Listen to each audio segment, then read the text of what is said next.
ikhlas pada hari ini, tanya saya, Ha. apakah boleh Datuk Zahid jadi Prime Minister? Ha. Yes. Boleh. Boleh. Kepentingan survival Melayu, ambil dia jadi PM. Why not? Tapi buang ego yang lain tu. Zahid itu. No, tak boleh. Fikir macam kita budak besar ke budak kecil sekarang ni? Betul. Ambil jadi PM pada saya lebih reda. Lepas cucu saya mampus tu, minta maaf cakap. Macam saya kata, Datuk Zahid buat salah. Siapa yang tak buat salah? Oh, Ya, semua orang ada. ungkit balik semua. Kau nak ungkit semua pemimpin Melayu tak kira parti, nak masuk dalam jail di Malaysia tak cukup, perlis ke Johor pun jail tak cukup tu. Maksud saya dia, saya kata rebrand dan reset. Reset macam kita bila kita bergaduh dengan bini, kita reset, betulkan balik. Kasih sayang balik dengan isteri kita, baru kita boleh betulkan rumah tangga dan anak-anak kita pun boleh hidup dengan gembira. Maksud saya tu, banyak orang tanya saya, boleh ke Datuk Zahid jadi PM balik? Dia ada masalah. Saya kata, what's wrong? Apa salahnya? Untuk kepentingan, bukan untuk kepentingan dia. Kepentingan anak cucu cicit kita. Masukkan.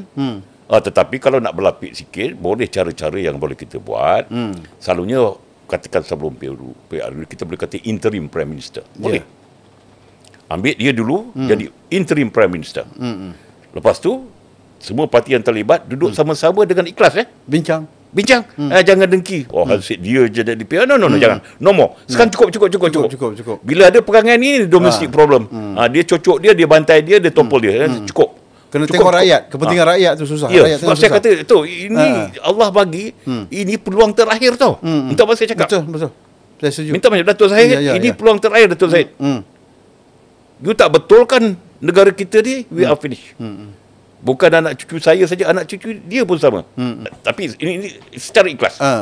Maksud saya tu, kalau ndak juga, yang saya katakan option A tadi itu yang pertama, di mana semua parti satu saja. Itu nak mengelakkan perpecahan tu. Tapi walaupun kata yang terbaik, tapi amat sukar.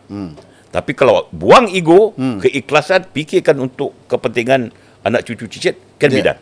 Boleh buat. That's the only solution tu. Itu satu. Pada hari inilah, apatah lagi dengan kes Perlis lah, dengan kes Bersatu pun dah perandalah dalam tu. Saya rasa saya terpaksa memandang balik Datuk Zahid sebagai anak dara sunti lah.